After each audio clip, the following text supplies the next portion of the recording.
예, 그래서 이제 변증법적 행동치료가 무엇인지에 대해서 볼 예정인데, 일단 변증법적 행동치료는 약자로 DBT라고 설명을 하고 있으면서, 이제 이 DBT가 어떻게 치료하는 건지에 대한 부분을 보자면은, 일단 이 DBT의 치료적 초점은 정서성이더라고요. 그 최종적으로는 물론 그 행동을 바꾸는 데 있어서의 그 목적을 두는데, 그거의 이제 원인 분석을 정서성을 통해서 하는데, 근데 그거는 뭐 정신분석도 비슷한 원리로서 작용이 되는 게 있잖아요. 근데 어떤 차이가 있냐면은, 이 변증법적이라는 이 말이 왜 붙었나 했더니, 어 여기에서의 그 변증법적 치료 과정에서의 원리가, 일단 환자의 그러한 정서성을 수용함으로써 부정 과정을 한번 거치고 나서의 그러한 행동의 전환을 이뤄내는 걸 목적으로 해서, 결국에는 그 부정이 들어가기 때문에 이러한 변증법적 행동 치료로서 설명이 되고 있는 것 같아요. 그래서 여기에서는 핵심은 이러한 정서성을 수용하는 것, 그러니까 이제 본인이 느끼는 그러한 힘든 감각들인 거겠죠. 그런 것들을 느끼면서 거기서 올라오는 부정을 행동하지 않고 그거를 다른 방향으로 이렇게 잘 조율할 수 있는 건데, 그냥 뭐 화가 난다고 분석가 앞에서 막 다 때려 부시면 안 되잖아요. 그런 거를 이제 한번 인내하고 나서 그 제대로 된 그 교정된이라고 하기보다는 정리된 행동을 이제 하는 걸 목적으로 하는 거죠. 그래서 다양한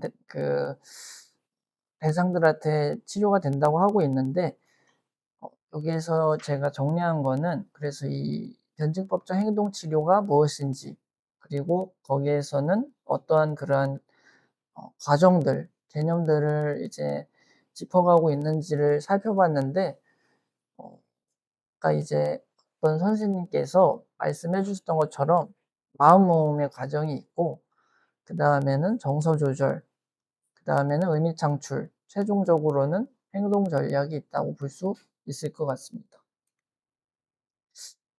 마음 모음에서는 일단은 우리가 무언가를 이제 사고하기 전에서 일단은 생각을 통해서 판단을 하는 경향성이 있잖아요. 근데 DBT에서는 그 생각 이전에 감각을 통해서 그것을 한번 조율해 주고 가요. 예를 들어서 선생님들께서 지금 어떤 상태신지 하고 이렇게 묻는다면은, 각자 뭐 저는 커피를 마셔서 그런지 약간 조금 과잉된 그런 상태인 것 같기도 하고, 그러면서도 조금 약간 이 피부나 그런 팔 쪽이 추운 것 같기도 하고, 그런 식으로의 이러한 감각을 일단은 느끼게 한다고 설명을 하고 있어요. 근데 중요한 거는 이 감각을 느끼면서 침묵의 시간을 가지고 본인에게 이렇게 집중할 수 있게 한 다음에 그것을 언어화하는 작업을 한다고 하는데, 왜냐하면 감각을 느낀다고만 해서 이걸 분석가가 알 수는 없잖아요. 물론 신체 공감적인 부분으로서 눈치챌 수는 있지만요. 그래서 DBT에서의 중요한 거는 이러한 자신의 정서성에 노출되는, 그런 노출시키는 과정을 감각부터 시작한다고 설명하고 있어요. 그러면서 이러한 회피, 도피에 대한 그러한 반응을 이제 조금 호전시키는 경향을 보여준다고 하고 있으면서, 결국에는 최종적으로 이러한 자신의 감각을 통해서 언어화를 하고, 결국에는 그 언어화된 경험을 통해서 감정으로 들어가면서 그걸 수용하게끔 하는 게 여기 DBT에서의 이제 치료 방법이라고 설명하고 있거든요.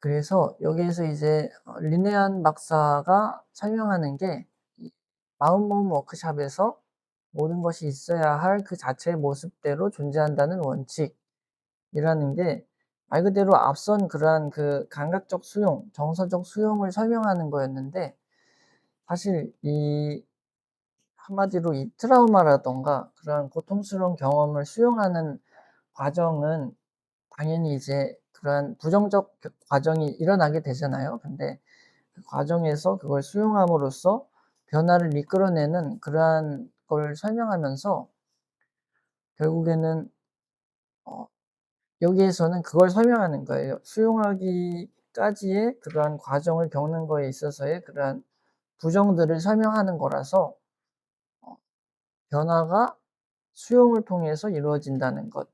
그러면서 수용이 얼만큼 힘든지 승인할 수 없는 상태와 존재하지 않기를 바라는 그런 것들에 대해서 인정을 하는 거기 때문에 결국에는 그러한 것들의 어려움을 설명하고 있습니다.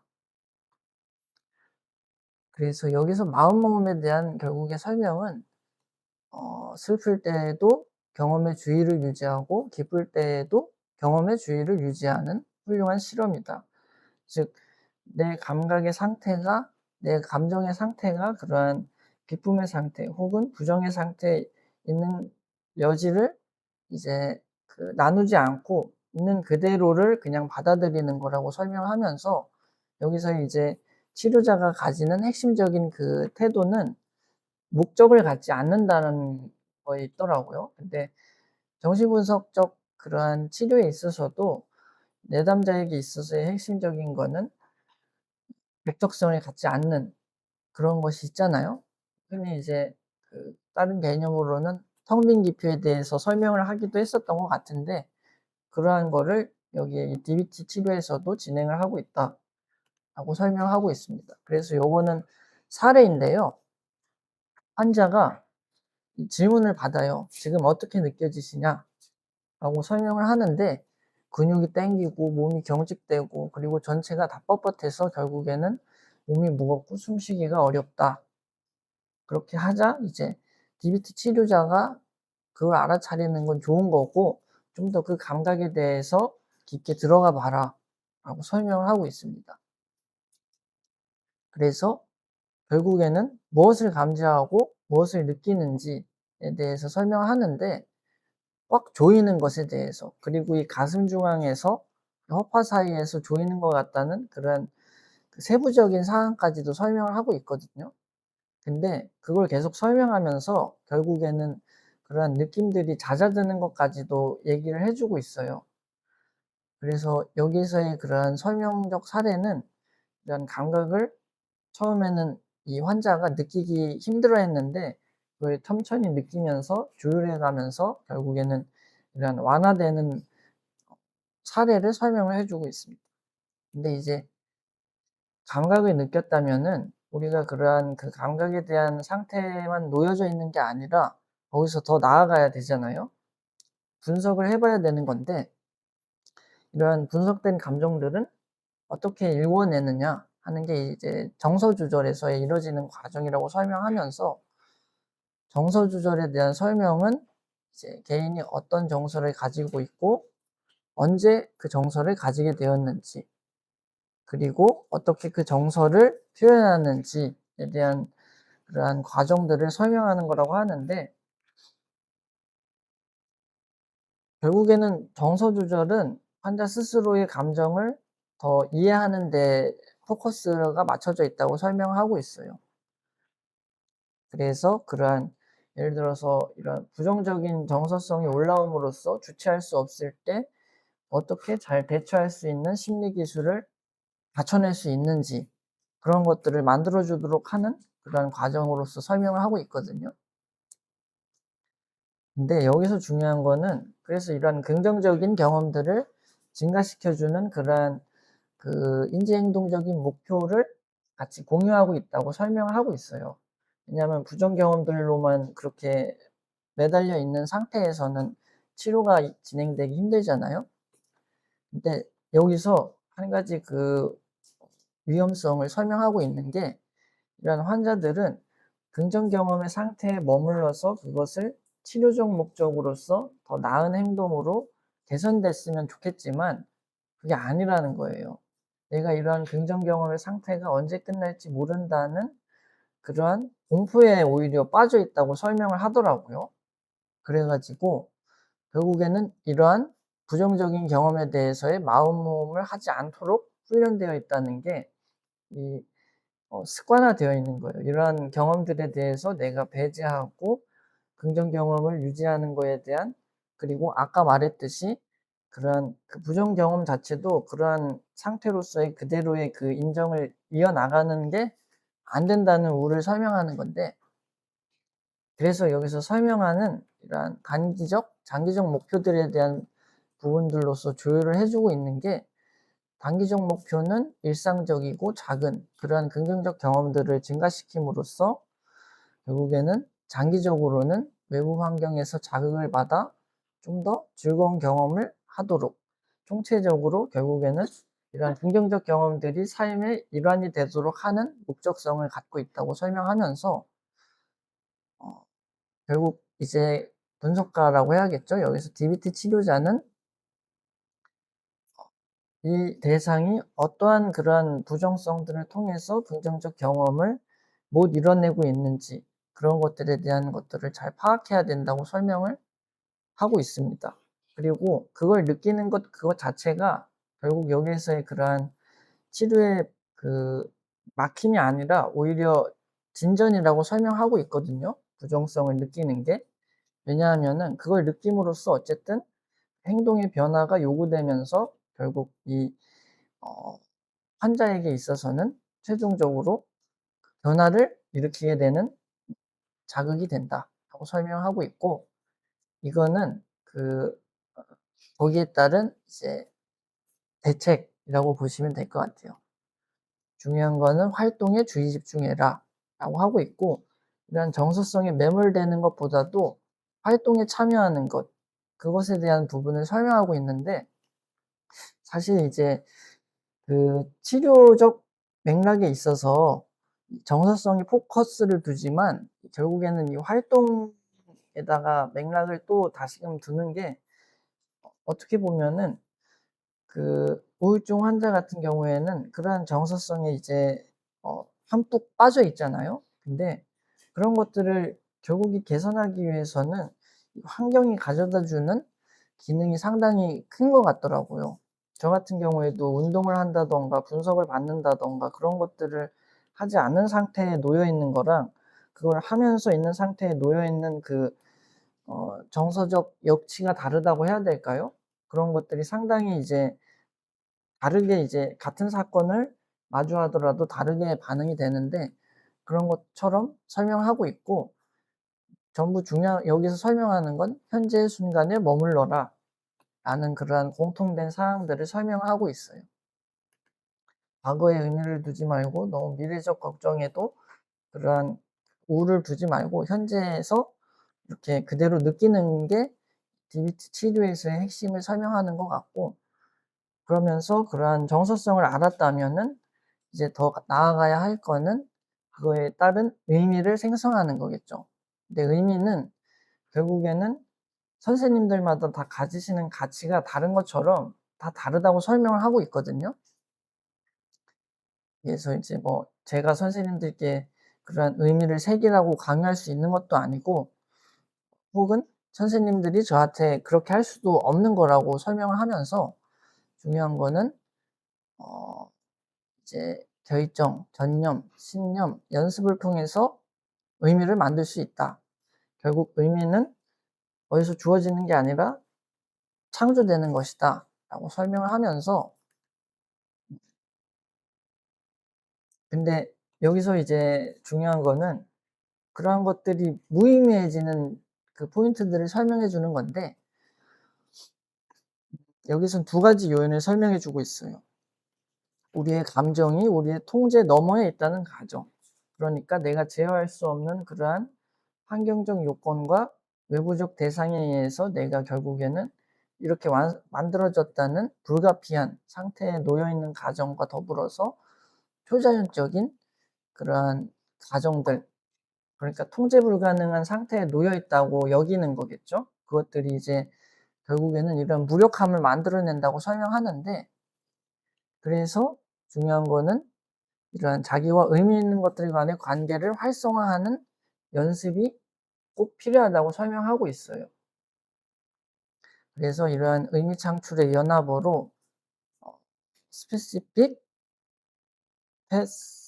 디스 를 설명하고 있는데, 여기에서 그 약자들에 대한 설명을 제가 이제 일단 정리를 했는데, 이것들이 이제 일련의 그 과정적으로 설명이 되고 있거든요. 일단 관심사를 가지는 게 처음으로 시작이 되고 있어요. 이게 이제 S로 시작이 되고 있고, 그러면서 그거에 대한 연습과 활력, 집중, 그리고 자기에 대한 그러한 믿음, 그리고 그것들에 대한 중요성과 용기, 인내, 주의, 과제, 겸손, 민감, 이러한 것들에 대한 그 살펴보는 과정으로서 설명을 하고 있는데, 이것에 대한 예시는 뒤에서 제가 더 설명을 해 드리도록 하겠습니다. 여기서는 이제 간단하게 설명하고 있는 게, 첫 번째 구성 요소, 이 S에 대한 것들은 최고의 관심사로서 하여금 환자가 가지는 최고의 그 가치가 무엇인지에 대해서 찾는 거고, 연습은 이런 관심사에 대한 활동을 내가 어떻게 익숙하게 맺을 것인지. 왜냐하면 그냥 관심만 있다고 해서 그 대상이 나에게 가치가 새겨지는 건 아니잖아요. 그러면서 그걸 연습할 때 따르는 활력과 열정들, 그리고 집중까지도 이루어져야 되는 것들을 이제 설명하고, 요것도 마찬가지로 I, 이제 그런 것들이 자기에게 간주되는, 타인에 의해서가, 외부의 대상에 의해서가 아닌 수행의 초점이 본인 스스로에게 갖춰지는 것들을 설명하면서, 그러한 것들에 따른 이제 용기를 취할 수 있는 것. 뒤에 더 있었지만 어쨌든 그러한 맥락으로서 이렇게 점진적으로 이루어지는 걸 설명하고 있어요. 그것들을 이제 행동 전략에서 더 구체적으로 이제 예시를 보여드릴 텐데, 행동 전략에서는 그것들이 최종적으로 우리가 활동적으로 성취해져야 되는 것들이거든요. 처음에 감각으로 느꼈고, 그 다음에는 그런 것들에 대한 정서성을 제대로 인지하고, 세 번째로는 그 다음에 이제 의미를 창출해내기만 하면 안 되잖아요. 그 다음에 이제 행동으로서의 그런 변화를 이끌어내야 되는데, 여기서도 이러한 연합 개념을 사용하고 있어요. 비헤이버의 이제 BEHAVOR, 이것들에 대한 부분을 설명하는데, 이거를 간단하게 여기에서 디비트 치료자가 예시로 들어주는 거를 보도록 하겠습니다. 처음 디비트 치료자가 비헤이버 연합어를 통해서 그걸 할 거다라고 그 이제 환자에게 설명을 하거든요. 환자가 그걸 이해하고서 그것에 따른 이제 설명하는데, 그냥 되게 그 자연스럽게 이어지고 있어요. 친구와 함께 있을 때 당신은 어떤 행동을 하고 있었나요? 라고 설명하는데, 여기서 난 단지 내 상사와의 사이에서 일어났던 일에 대해서 그 친구에게 이야기를 했다 라고 하는데, 중간 과정이 생략이 됐는데, 그 친구가 이제 그러한 것들을 잘 들어주지 않고 그것에 따른 불만을 이제 가졌다라고 하면서, 여기에서 이제 그 친구가 앨리스라는 대상을 설명하고 있어요. 앨리스가 당신에게 너무 요구가 많다고 말하기 이전에 치유된 상처에 관한 H로 갑시다 설명하면서, 여기에서 그래서 결국 그 대상이 나에게 그러한 관심을 제공해 주지 않는데도 당신이 그러한 행동을 하는 이유가 무엇입니까? 라고 설명하면서, 이것에 대해서 글쎄요, 둘 다겠죠 하면서 친구를 사귐으로써 마음의 치유를 받기도 하지만 거절을 통해서 상처를 받기도 한다. 이러한 그 비헤이버의 과정을 이제 보여주고 있습니다. A는 전에 일어났던 선행 사건을 통해서 왜 그녀가 그러한 나에 대한 무덤덤함과 그런 환경적 요인들이 무엇이 있는지, 그래서 그녀는 뭐 항상 바쁩니다. 그렇기 때문에 내 말을 제대로 들어주지 않았던 거고, 내가 그것에 따른 상처를 입은 것일 거다라고 하면서, 최종적으로는 그것은 당신이 무엇을 가치 있게 여기는지와 그 선택이 실제로 당신을 치유하는지 아니면 상처 주는지에 달려 있다. 필요와 욕망들 간의 균형을 결국에는 맞춰야만 한다 하면서, 환자가 결국에는 마무리를 하고 있어요. 이 결과를 알고 있고 그 대상과의 그런 관계는 결국 효과가 없었다. 그래서 결국에는 보상을 받지 못했던 것 같다라고 이렇게 최종적으로 정리를 하고 있습니다.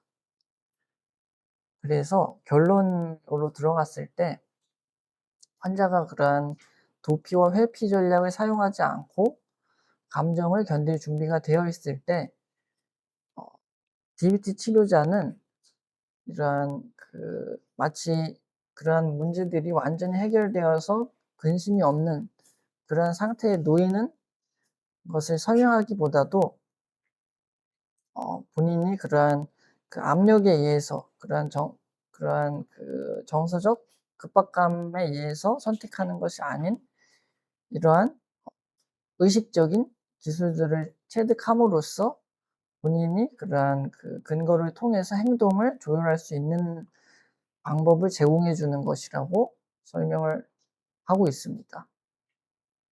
예, 이상입니다.